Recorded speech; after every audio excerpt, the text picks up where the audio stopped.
तो आज हम करने वाले हैं फिजिक्स न्यूमेरिकल्स ऑन रजिस्टर। आज हम जो बात करने वाले हैं वो रजिस्टर के ऊपर के न्यूमेरिकल है। ठीक है, मैं पूरी स्टेटमेंट नहीं लिख रहा हूँ, सिर्फ पहले अपना डायग्राम पोस्ट करो। यहाँ उसने एक रेजिस्टेंस दिया है, फिर एक यहाँ उसने बच्चे ने बल्ब दिया है, तो बल्ब बोलते हैं, ये इस तरीके से होते हैं। ये ज्यादा नहीं इसमें दिमाग लगाएंगे। और ये अब ये यहाँ जा रहा है और यहाँ ये 4-5 सेल होंगे तो हम इसको बैटरी बोलते हैं। और यहाँ हमने लगाया एमीटर, माइनस प्लस। कल कोई बच्चे मेरे से बहस कर रहे थे कि एमीटर जो है वो पैरेलल में लगता है, मीटर सीरीज में। ठीक है, गॉट इट? यहाँ तक बात समझ आ गई। अब क्या है, उसने कहा कि यहाँ रेजिस्टेंस है 4 ओम की और यहाँ रेजिस्टेंस है 20 ओम की। ठीक है जी। तो क्वेश्चन क्या है, पहले ये देखते हैं। उसने पहले बोला कि find total resistance, find total resistance. आपको टोटल रेजिस्टेंस फाइंड आउट करनी है इसकी। ठीक है जी। अब टोटल रेजिस्टेंस का मतलब कितना हो जाएगा, मतलब हमें ये देखना पड़ेगा कि जो दो रेजिस्टर है, यहाँ 20 ओम दिया तो ये भी रेजिस्टर है, तो ये जो दोनों रेजिस्टर है वो सीरीज में है या पैरेलल में। तो आपको क्या लग रहा है, सीरीज में। तो हम यहाँ क्या लिख देंगे, the total resistance are is equal to 4 plus 20, that is 24 ohm, because in series. तो आपके पास टोटल रेजिस्टेंस 24 ओम की आ गई। अब उसने नेक्स्ट क्वेश्चन जो वो आपसे पूछ रहा है वो कह रहा है कि calculate the current through the circuit, current through circuit। अब आपको पता है कि करंट थ्रू सर्किट का मतलब कितना हो जाएगा, करंट निकालना है। So we know that V is equal to I into R। तो what will be I will be equal to V upon R। ठीक है, और यहाँ उसने वोल्टेज जो दी है वो दी है 6 वोल्ट।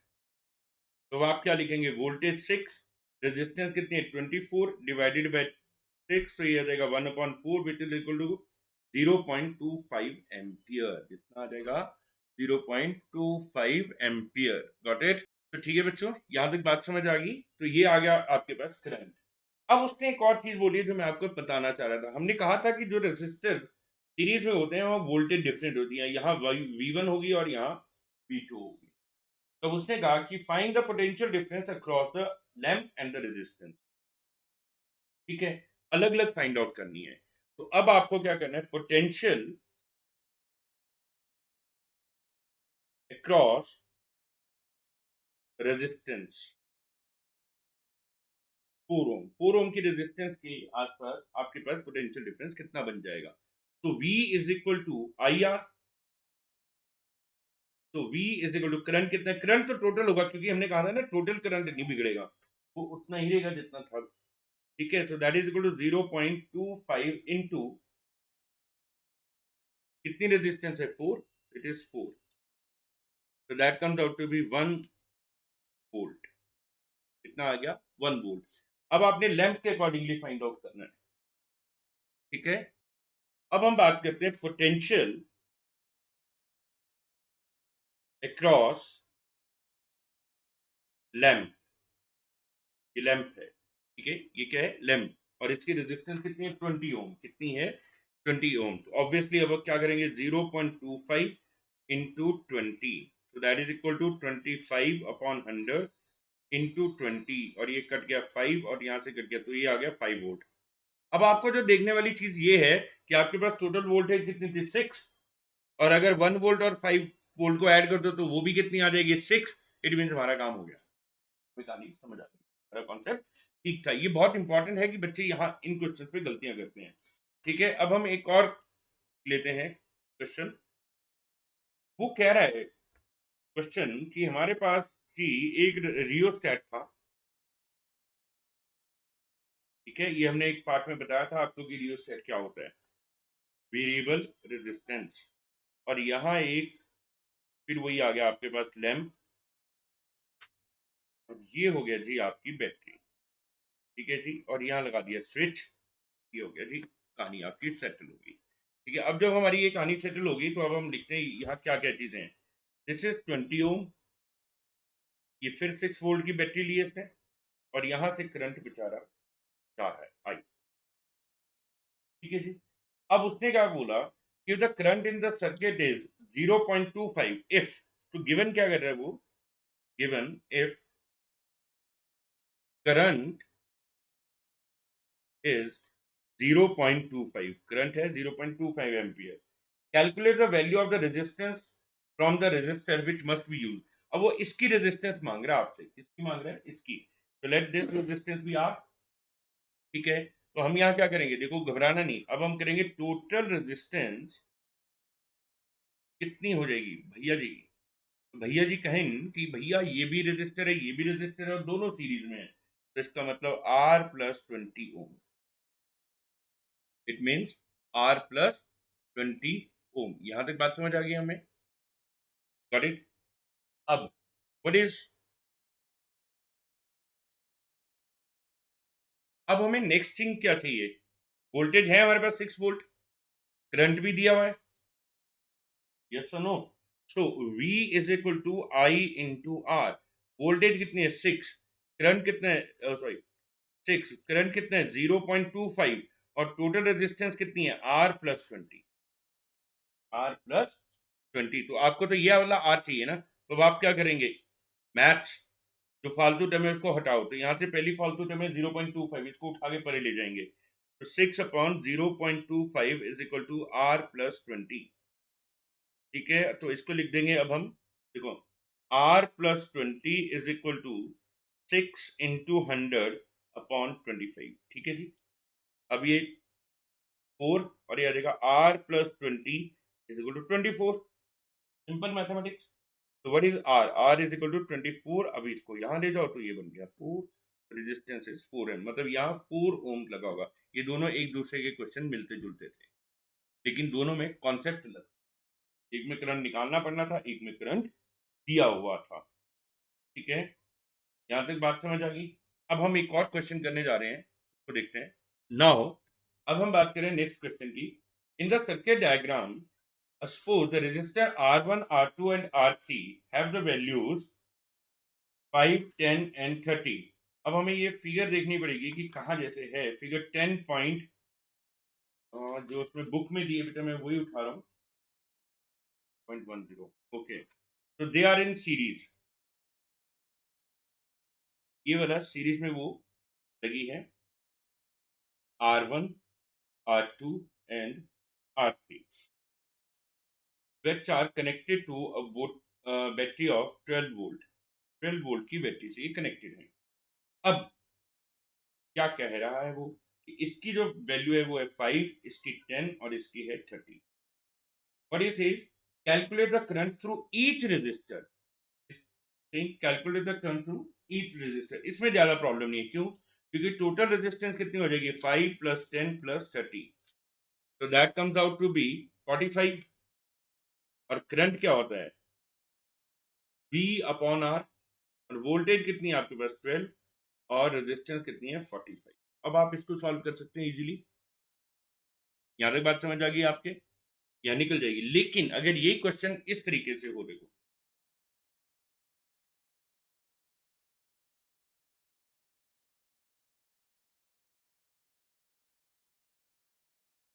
और ये हो गया जी 12 वोल्ट, क्या हो गया 12 वोल्ट, और ये 5, 10 एंड 30। अब सवाल, क्योंकि यहां से जो करंट जाएगा वो डिस्ट्रीब्यूट होगा I1, I2 और I3। जो पिछला क्वेश्चन था वह सीरीज थी, अब पैरेलल होगी बच्चे। तो आपको क्या निकालना है, पहले total resistance 1/R equal to 1/5 plus 1/10 plus 1/, so what is the LCM of 5, 10, 30? 30 itself, 6 plus 3 plus 1, so that is equal to 10/30। ये कट गया 1/3, तो टोटल रेजिस्टेंस जो है वो होगी 3 जी आपके पास। टोटल रेजिस्टेंस कितनी होगी भैया 3 ओम्स, कितनी होगी 3 ओम्स।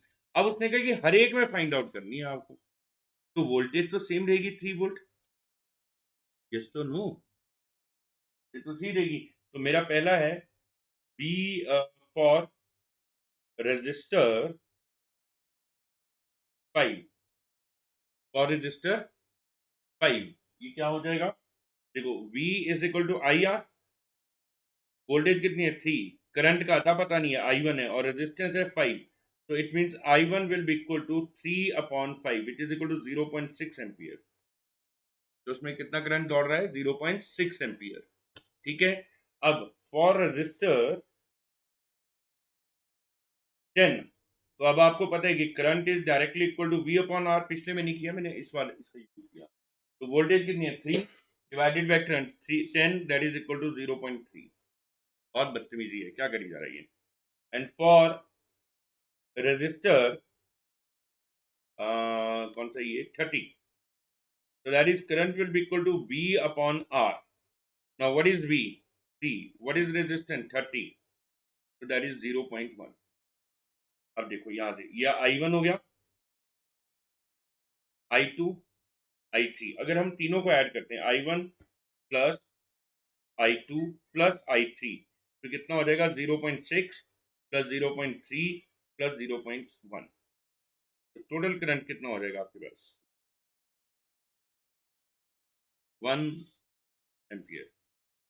टोटल करंट कितना हो जाएगा? 1 एम्पियर। ठीक है, आगे बात समझ में। वैसे भी देखो आपके पास टोटल रेजिस्टेंस कितनी है? 3। टोटल वोल्टेज कितनी है? 3। दोनों को डिवाइड करोगे तब भी 1 नहीं आ रहा। आगे बात समझ में, यहाँ से बात समझ आई आपको कि ये लॉजिक्स ऐसे नहीं बने हैं, उनके अल्टीमेटली आप वहीं पहुंचेंगे जहां से आप शुरू करें। ठीक है, ये एक तरह के क्वेश्चन हुए। ठीक है, अब हम चलते हैं, ये वो क्वेश्चन है जो आपके क्लास 10 की लीनियर इक्वेशन इन 2 वेरिएबल से मिलता जुलता आएगा। अब हम बात करें एक ऐसे क्वेश्चन की जहां आप 10th क्लास के लीनियर इक्वेशन को यूज करेंगे। वो कह रहे हैं कि 2 रेजिस्टर्स हैं R1 एंड R2। चलो ठीक है जी, they are connected in parallel. तो 2 resistors are connected in parallel. They are connected in parallel, where the net resistance is 3 ohm. ठीक है, and when connected in series,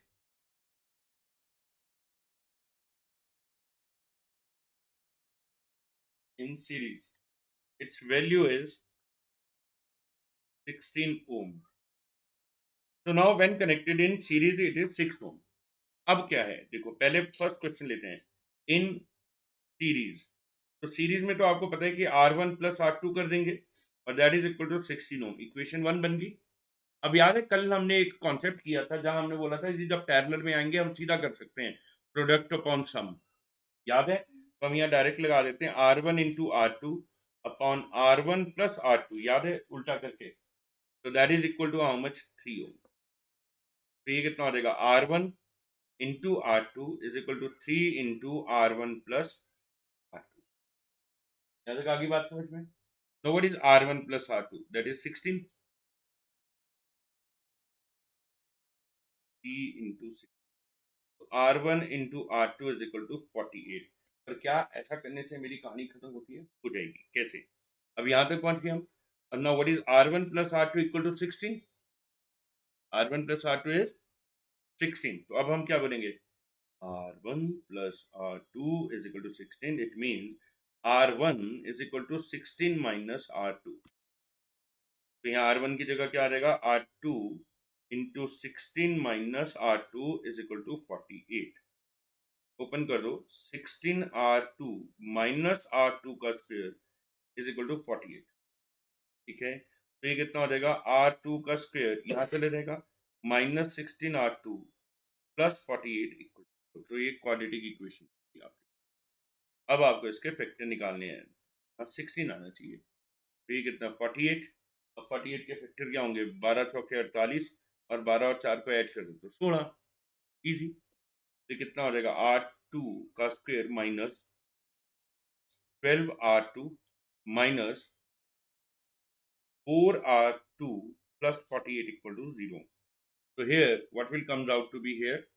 अब यहाँ ध्यान से देखना, R2 कॉमन ले लो तो it is R2 minus 12 minus 4 common ले लो तो that is equal to R2 minus 12 equal to 0। So that comes out to be R2 minus R12 into R2 minus 4 equal to 0, so R2 must be equal to 12 और 4, या तो R2 12 होगा या R2 4 होगा। Obviously अगर R2 12 होगा तो R1 4 होगा, और अगर R2 4 होगा तो वो 12 होगा, बिकॉज दोनों का सम 16। आई बात समझ में? तो ये इस तरीके का सिंपल आपके क्वेश्चन थे।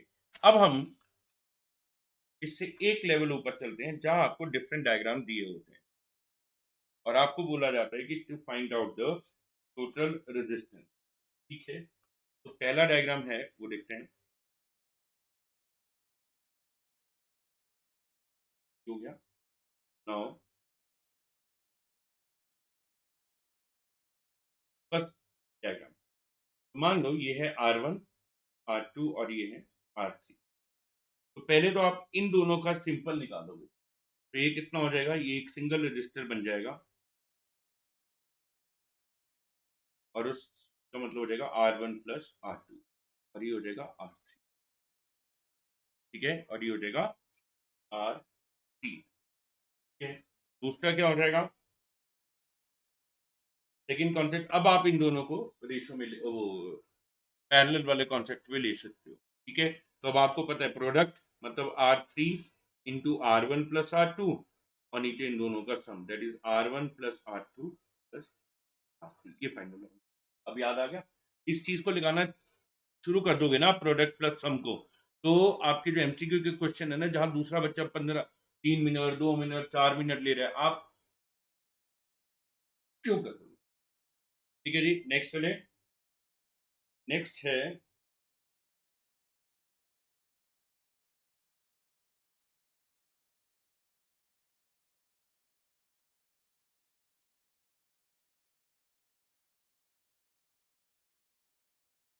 मान लो ये है R1 R2 R3 R4। तो पहले तो हम इसको सॉल्व करेंगे क्योंकि ये सबसे नजदीकी मामला लग रहा है। तो ये कितना हो जाएगा, R1 R2 upon R1 plus R2। समझ गए, सीधा कॉन्सेप्ट लगा सकते हो आप। और ये कितना हो जाएगा, R3 into R4 divided by R3 plus R4। क्योंकि ये दोनों अब ऐसे बन गए हैं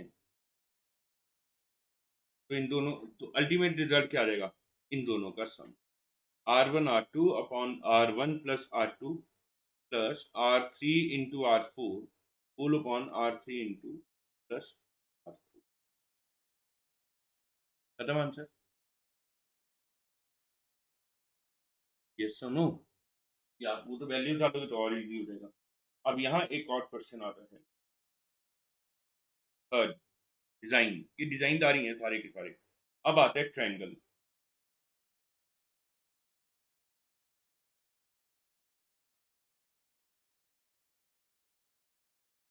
ये हो गया, ठीक है। अब यहाँ क्या करना है, इसमें याद रखना, मान लो उसने बोला कि यहाँ से यहाँ सर्किट जा रहा है, मतलब करंट यहाँ आया, यहाँ डिस्ट्रीब्यूट हुआ, यहाँ गया, यहाँ गया, यहाँ गया और यहाँ आकर मिल गया। तो इसका मतलब ये जो दो हैं दे आर इन सीरीज। ठीक है, तो ये ऐसे बन जाएंगे। समझ गए, मतलब इन दोनों का रिजल्टेंट ये आ गया और ये, क्योंकि यहाँ से करंट डिस्ट्रीब्यूट हुआ था ना, यहाँ से आगे तो नहीं हो, तो वही चलता रहा। ये आ गया। नेक्स्ट चलते हैं।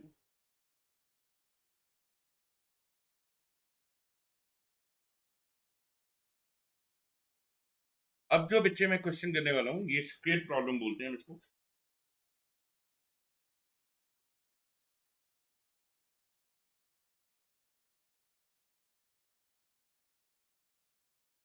ये एक बार कभी वो यहाँ लगा देते हैं डॉट, और दूसरी स्क्वेयर प्रॉब्लम है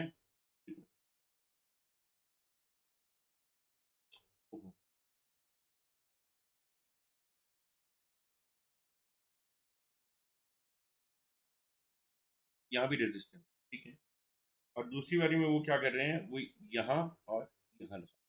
अब इसमें फर्क क्या है वो देखते हैं। इसमें क्या है कि मान लो करंट यहाँ से आया, इधर गया, इधर गया, इधर गया, फिर यहाँ गया, यहाँ गया और यहाँ गया। तो जब करंट इधर को गया, इन दोनों रजिस्टर पे तो सीरीज की तरह गया, और इधर भी सीरीज की तरह गया क्योंकि डिस्ट्रीब्यूट तो यही हुआ। ठीक, ऐसे हो जाएगा आपके पास अल्टीमेटली ऐसे हो जाएगा।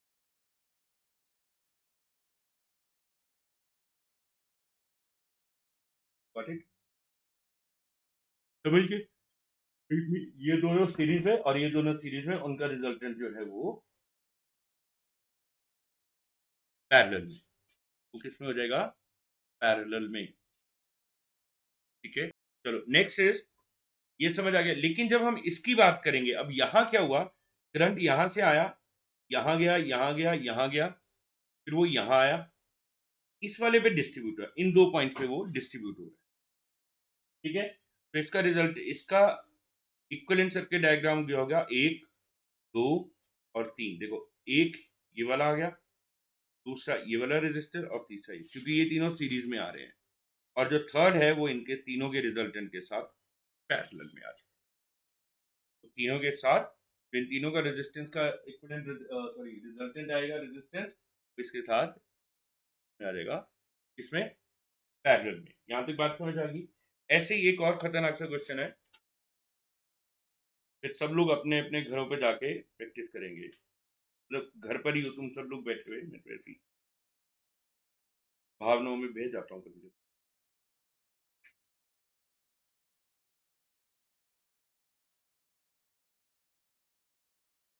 ये है। तो अब इसको कैसे करेंगे? देखो, यहां से आपने करंट को देखना, कहाँ गया, यहाँ गया और यहाँ डिस्ट्रीब्यूट होगा, फिर यहाँ गया, यहाँ सीधा चला गया, फिर यहाँ आ गया, फिर यहाँ से यहाँ। तब क्या हुआ, मान लो मैं यहाँ से शुरू करता हूँ, ये मेरा एक पहला रजिस्टर हो गया R1, फिर मेरा करंट यहाँ से दो पार्ट में गया, तो मैंने एक डंडू ऊपर लगा दिया, एक डंडू नीचे लगा, करेक्ट? अब जो ऊपर वाला डंडू था, ये वाला, ये पहले एक रजिस्टर से आया है इसको, लेट इट बी R2, तो ये भी R2 हो गया। ठीक है, फिर वो इसके साथ सीधा गया सीरीज में, R3, ये हो गया R3, गॉट इट? फिर वो आया नीचे को और जुड़ गया दूसरे वाले से, वो दूसरा वाला ये था, R4, दोनों जाके जुड़ गए। अब उसके आगे फिर ये एक और रजिस्टर, ये वाला R5, इसके साथ दैट इज योर। अब आप इसको, ये दो सीरीज में है, पहले ये दो निकालेंगे, फिर उसको इसके साथ पैरेलल में निकालेंगे, फिर जब वो पैरेलल में निकालोगे तो फिर तीनों को सीरीज में ले लोगे। इस तरीके से ये क्वेश्चन सॉल्व होते हैं। आई बच्चे बात समझ में? ठीक है, कंप्लीट हो गया। तो लखनपाल जी आप लेट हो गए हैं अब आप, तो आज का टॉपिक हम, क्योंकि मैंने 20 मिनट से ऊपर नहीं कोई वीडियो बनानी थी, हम 22 मिनट की बन गई है, तो बच्चों यहाँ तक समझ आ गया। कल हम इन्हीं क्वेश्चंस न्यूमेरिकल्स को वर्ड्स और नंबर्स के साथ एक एक करके सॉल्व करेंगे। ठीक है, थैंक यू।